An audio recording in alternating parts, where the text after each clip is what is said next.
Morning class में हिमांशु प्रकाश और हम क्लास 10th में अपना जो टॉपिक पढ़ रहे थे वो था हमारा एक्सक्रीशन। ठीक, अब तक हमने लाइफ प्रोसेस में चैप्टर फर्स्ट में न्यूट्रिशन, ट्रांसपोर्टेशन, रेस्पिरेशन ये तीनों ही टॉपिक पढ़ चुके हैं। फूड को डाइजेशन करना हम सीख चुके, फूड का ब्रेक हम सीख चुके, उसके बाद हमने फूड को ट्रांसपोर्ट करना सीख चुके, इसके अलावा गैसियस ट्रांसपोर्ट को हम सीख चुके। ठीक, अब हम बात कर रहे हैं एक्सक्रीशन की कि जो अनडाइजेस्टेड वेस्ट है, जो कॉम्प्लेक्स वेस्ट है, जो इनऑर्गेनिक वेस्ट है, उसको बॉडी से किस तरीके से रिमूव करें। ठीक, इसमें हमने सबसे पहले क्या देखा था कि हमारे पास एक ऑर्गन है, एक ऑर्गन सिस्टम है जो बॉडी से वेस्ट को रिमूव करने का वर्क कर रहा है। जैसे उस ऑर्गन का हमने या उस सिस्टम का नाम रखा एक्सक्रीटरी सिस्टम। द सिस्टम या the organ which help to remove waste या metabolic waste from the body is called excretion. ठीक है, वेस्ट को रिमूव करने की कहलाई एक्सक्रीशन और इसको वेस्ट को रिमूव करने वाला ऑर्गन या सिस्टम कहलाया एक्सक्रीशन सिस्टम। ठीक, अब इस सिस्टम में हमारे 4 ऑर्गन आ रहे थे। फर्स्ट वन इज किडनी, पहला हमारा किडनी था। Second one is ureter, third one is urinary bladder and fourth one is urethra. ठीक, ये टोटल हमारे 4 ऑर्गन्स हैं जो मिलकर ऑर्गन सिस्टम बना रहे हैं, जिन्होंने मिलकर एक सिस्टम बनाया और बॉडी से वेस्ट को रिमूव करने में हेल्प किया। ठीक, जैसे अगर हम किडनी की बात करें तो हमने कहा था 1 पेयर ऑफ किडनी, एक पेयर हमको किडनी मिलेगी। ठीक, कैसे, किस तरीके से, मान लो हमने ये इस तरीके की 1 पेयर ऑफ किडनी ये हमको मिलेगी। ठीक, इससे क्या होगा, इससे कुछ पाइप जुड़े होंगे, 2 पाइप लगे होंगे जिनको हमने नाम दिया यूरेटर। इसके बाद एक बैग होगा जिसमें ये जो भी इसका वेस्ट आया वो कलेक्ट हो जाएगा, उसको बोला यूरिनरी ब्लैडर, और फिर इस वेस्ट को बॉडी से बाहर रिमूव कर दिया जाएगा, इसको बोला यूरेथ्रा। ये हमने दिए हैं, ये first one is, second one is, third one is and fourth one is. 4 ने मिलकर एक सिस्टम बना दिया। अगर हम बात करें किडनी की तो 1 पेयर ऑफ किडनी ये एक्सक्रीटरी ऑर्गन्स हैं बॉडी के लिए। इसके बाद 1 पेयर ऑफ यूरेटर, ये बेसिकली यहाँ से किडनी से आगे मूव कराने में हेल्प करेगा, जैसे फूड को ओसोफेगस हेल्प कर रहा था आगे बढ़ने के लिए। यहाँ से फिल्ट्रेशन हुआ, फिल्ट्रेशन होकर आगे बढ़ गया, आगे बढ़ के यूरिनरी ब्लैडर में कलेक्ट हो गया। यहाँ पर क्या होगा, सारी यूरिन यहाँ पर कलेक्ट हो जाएगी, उसके बाद बॉडी से उसको बाहर यूरेथ्रा के थ्रू रिमूव कर दिया जाएगा। ये चारों मिलकर फिल्टर करके और रिमूव करने का काम कर रहे हैं। ठीक, अगर हम किडनी की बात करें, जो एक पेयर किडनी है, तो बेसिकली फिल्ट्रेशन की जो यूनिट है, फिल्ट्रेशन का जो मेन ऑर्गन है वो है किडनी। मेनली यानी प्राइमरली किडनी में ही फिल्ट्रेशन होगा, बाकी सारे ऑर्गन्स तो जो यूरेटर है, जो यूरेथ्रा है, जो यूरिनरी ब्लैडर है, वो तो सिर्फ हेल्प कर रहे हैं। तो मेन काम किसका है, किडनी का, जो ऐसी कुछ वीन शेप स्ट्रक्चर है बॉडी में, वीन की तरह यानी कि राजमे की तरह स्ट्रक्चर है, जो कुछ इस तरह की, और लगभग बहुत 7 to 10 सेंटीमीटर की इसकी जो हाइट है उतनी बड़ी ये बॉडी में आपको बैक साइड में मिल जाएगी। ठीक, ये बेसिकली फिल्ट्रेशन यूनिट है, यही फिल्टर करने में हेल्प करती है। ठीक, अब इसमें ऐसा क्या है, इसके अंदर ऐसा क्या है जो फिल्ट्रेशन हो पा रहा है। जैसे आप किसी मशीन को देख लो, आप चाय छानने वाली एक छलनी को देख लो, तो छलनी तो ऑर्गन है, लेकिन उसके पास ऐसी कौन सी क्वालिटी है कि वो किसी चीज़ को फिल्टर कर पा रही है। उसके पास ऐसी क्या क्वालिटी है कि वो फिल्टर कर पा रही, तो उसके पास क्वालिटी क्या है, छोटे छोटे पोर्स का होना। ये सीप की क्वालिटी है कि सीप में छोटे छोटे पोर्स हैं, उनमें से बड़ी चीज़ वहाँ पर रुक जाएगी और छोटी चीज़ आगे निकल जाएगी। लेकिन ये सीप नहीं है, ये तो क्या है, ये तो ऑर्गन है। क्या होगा, इसके पास छोटे छोटे क्या होंगे, एक यूनिट होगी, ये बहुत सारी सेल से मिलकर बनी होगी, और उस सेल को कह देंगे हम नेफ्रॉन। क्या कहेंगे, उस सेल को जिससे मिलकर किडनी बनी हुई है। जिसके कारण किडनी फिल्ट्रेशन कर पा रही है, उसको हमने कहा कि वो सेल हैं नेफ्रॉन, या फिर the unit of kidney, the unit of filtration are called nephron. Nephron काम कर रहे हैं क्या करने का? फिल्टर करने का। क्यों? क्योंकि इन्हीं के पास वो स्ट्रक्चर है, इन्हीं के पास वो क्वालिटी है, इन्हीं के पास कुछ ऐसा है कि ये फिल्टर कर पा रहे हैं। ठीक, चलो आप पहले देखते हैं कि आखिर जो किडनी है हमारी वो कौन कौन से क्रूशियल फंक्शन कर सकती है, कौन कौन से फंक्शन, कौन से ऐसे फंक्शन हैं जो और ऑर्गन किडनी की तरह नहीं कर पा रहे, किडनी ही कर पा रही है।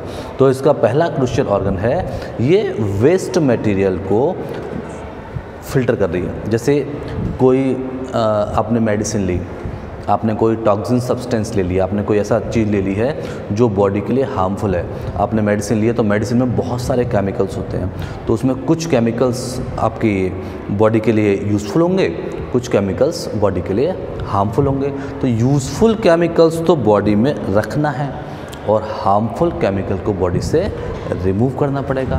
तो अब ये काम कौन करेगा कि यूज़फुल केमिकल रखना, हार्मफुल केमिकल रिमूव करना, तो ये काम करेगी हमारी किडनी। तो इसका पहला काम हो गया कि ब्लड में मिलने वाले जितने भी टॉक्सिन मटेरियल हैं, जितने भी मेडिकेटिव मटेरियल हैं, जितने भी वेस्ट मटेरियल हैं, इनको फिल्टर करने का काम हमारी किडनी या एक्सक्रीटरी ऑर्गन करते हैं। ठीक, इसके अलावा जो ऑस्मोरेगुलेटी है, हमने प्लांट में एक टाइप पढ़ा था कि प्लांट में एक ऑर्गेनेल होता है वैक्यूल। प्लांट सेल में वैक्यूल काफ़ी ठीक होता है, एनिमल सेल में वैक्यूल नहीं मिलता। अब एनिमल सेल में वैक्यूल नहीं मिल रहा है, मतलब वहाँ पर वाटर को रेगुलेट कौन करेगा?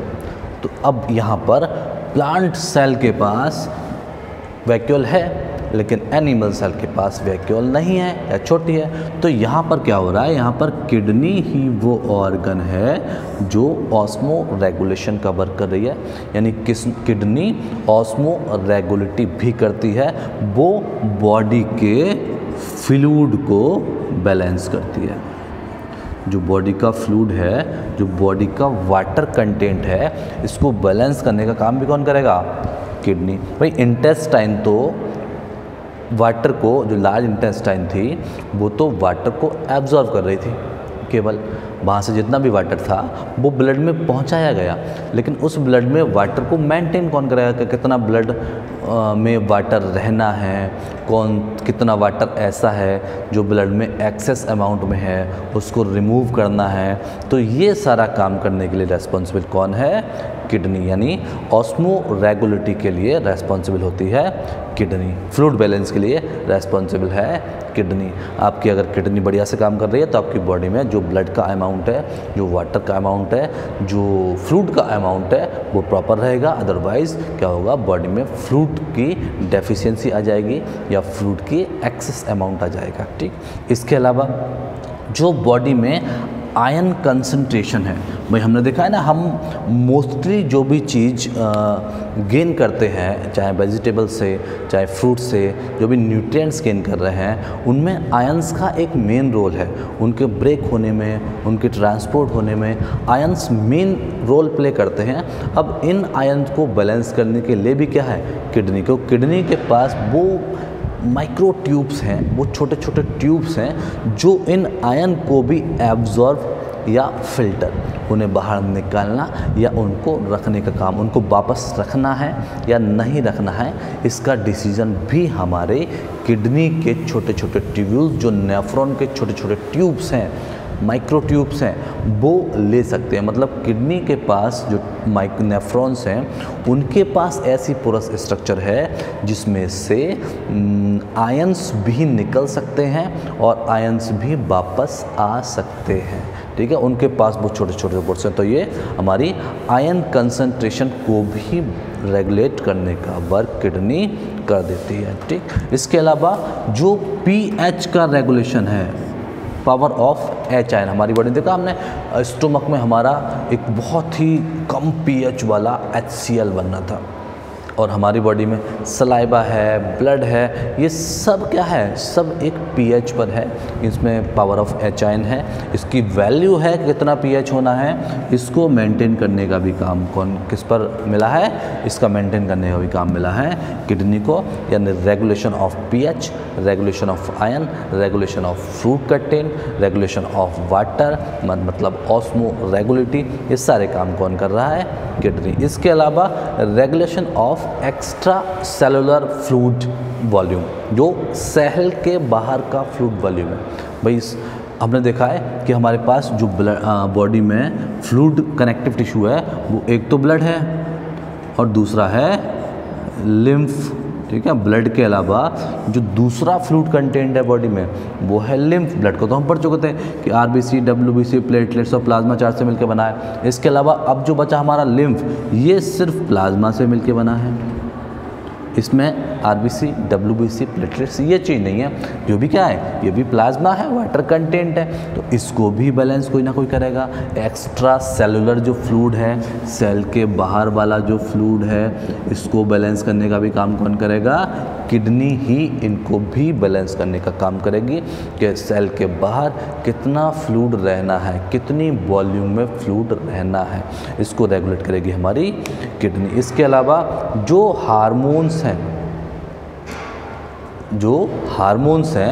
जो रेड ब्लड सेल की हेल्प से प्रमोट हो रहे हैं, जा रहे हैं, आ रहे हैं, उनका कोई टारगेट साइड है, बोन की हेल्थ है। भाई बोन का मतलब क्या है, कैल्शियम और फास्फोरस। अब कैल्शियम और फास्फोरस ये क्या है, ये बॉडी में रहेंगे आयनिक फॉर्म में, और आयंस का मतलब रेगुलेशन ऑफ बाय किडनी, मतलब किडनी आयन को रेगुलेट करेगी तो इनके आयन को भी रेगुलेट कर देगी। तो ब्लड में आरबीसी सेल्स की अमाउंट को, ब्लड में बोन की हेल्थ को, ब्लड में आयंस को, और साथ में ब्लड प्रेशर को रेगुलेट करने में भी किडनी पार्टिसिपेट करती है। जो आपके आर्टरी और वेसल्स में जो आर्टरी हैं, जो वेन्स हैं, जो कैपिलरीज हैं, इनमें जो ब्लड लगातार फ्लो हो रहा है, इनको भी या इनकी बॉल पर भी लगने वाला प्रेशर को किडनी ही मेंटेन करेगी। क्यों? क्योंकि वो जो आरबीसीज हैं उनके प्रोडक्शन को बैलेंस करती है। कितने आरबीसी प्रोड्यूस होने हैं, जितने आरबीसी होंगे उतना, जितना फ्लूइड कंटेंट होगा, जितने ब्लड में सेल्स होंगे, जितना सेल के बाहर सेल्स होंगे, सेल के बाहर प्लाज्मा होगा, इन सब को रेगुलेट करने के लिए किडनी मेन रोल प्ले करती है। किडनी मेन ऑर्गन है जो इन सबको रेगुलेट कर सकती है। ठीक, अब बात वही कि हाउ, कैसे किडनी इतना सारा काम आखिर कर कैसे पा रही है। किडनी के पास ऐसा क्या है कि वो वाटर को भी रेगुलेट कर पा रही है, ब्लड को भी रेगुलेट कर पा रही है, वो आयंस को भी रेगुलेट कर पा रही है, वो पीएच को भी रेगुलेट कर पा रही है। क्या है वो, है उसकी स्ट्रक्चर, उसमें मिलने वाले सेल। उसमें मिलने वाले सेल इतने खास हैं, इतने स्पेशल हैं कि वो ये काम कर सकते हैं, और बॉडी का कोई भी ऑर्गन ये काम नहीं कर सकता। ठीक, अब वो सेल कौन सी है, उस सेल को हमने कहा था नेफ्रॉन। तो पहले आप लोग इसकी स्ट्रक्चर को निकाल लो अपनी बुक में, जब भी पढ़ा करो अपनी बुक सामने रखा कीजिए, अपनी जो भी डायग्राम्स हैं उनको सामने रखा कीजिए। ठीक है, मैं नाम बोलूँगा, आप देखते जाना। क्या हुआ भाई, आपके जो नेफ्रॉन है आपको कुछ इस तरह की स्ट्रक्चर मिलेगी। क्या है, एक कैप्सूल लाइक स्ट्रक्चर है, एक कैप्सूल है, ऐसे होता है कैप्सूल। इस कैप्सूल के अंदर एक इस तरह से पाइप आ रहा है और एक पाइप इस तरह से जा रहा है। हो रहा है सही कि एक पाइप है, वो इसके अंदर एक पाइप आ रहा है और एक पाइप जा रहा है, यानी कि ये क्या है, ये आर्टरीज हैं। भाई इसमें किडनी में कौन आएगा, किडनी में आएगा ब्लड, और ब्लड को लेकर कौन आता है, आर्टरीज और वेन्स। अब चूंकि यहाँ ब्लड प्योर होने आया है, यहाँ ब्लड ऑक्सीजन लेने नहीं आया है, यहाँ पर ब्लड क्या हुआ है, वेस्ट मटेरियल को छोड़ने आया है। तो यहाँ पर क्या होगा, जो एफरेंट आर्टरीज हैं, ये कौन सी एफरेंट आर्टरीज ब्लड को इसमें लेकर आएंगी और जो इफरेंट आर्टरीज हैं वो यहाँ से ब्लड को लेकर जाएंगी। कुछ नहीं हो रहा है, ब्लड आया इस तरह से, यहाँ पर खूब सारी आर्टरीज कैपिलरीज यूँ घूमी हुई हैं, यूँ निकल गई।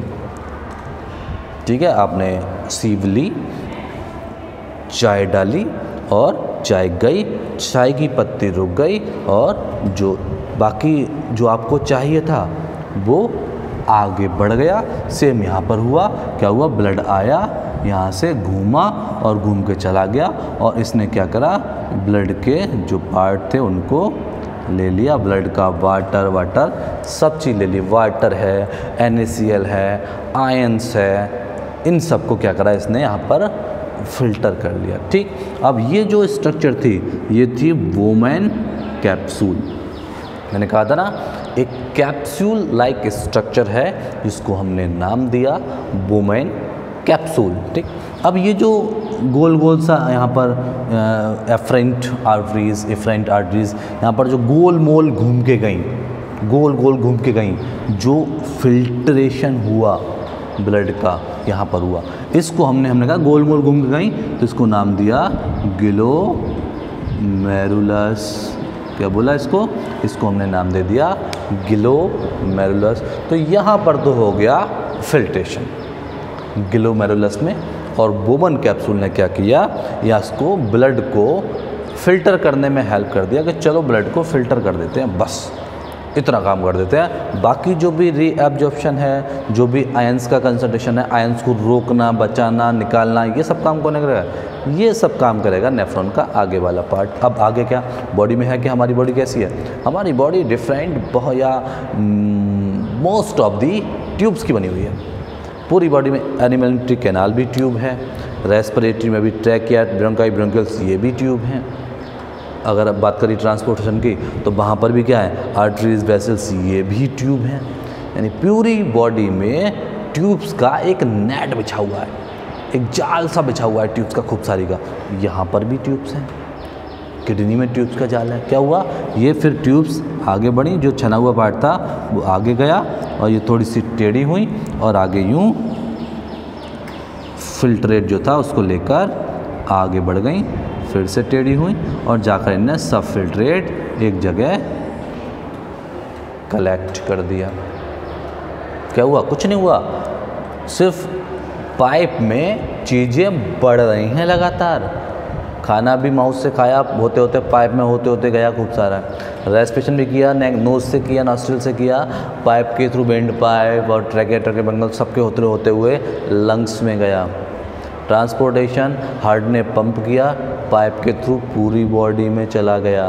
क्या हो रहा है, सिर्फ ट्रांसपोर्टेशन सिर्फ जा रहा है। तो यहाँ पर भी क्या हुआ, यहाँ पर भी जो फिल्ट्रेट था वो आगे बढ़ता गया, बढ़ता गया, बढ़ता गया, बढ़ता गया, बढ़ता गया। अब यहाँ पर क्या होगा, यहाँ पर जब आगे बढ़ते बढ़ते जो चीज़ एक्स्ट्रा है, जो भी चीज़ क्या है एक्स्ट्रा है, उसको तो यहाँ से निकालना शुरू कर दिया जाएगा। बोले बाहर निकालो और निकाल के भेजो कहाँ, वो पाइप जिनको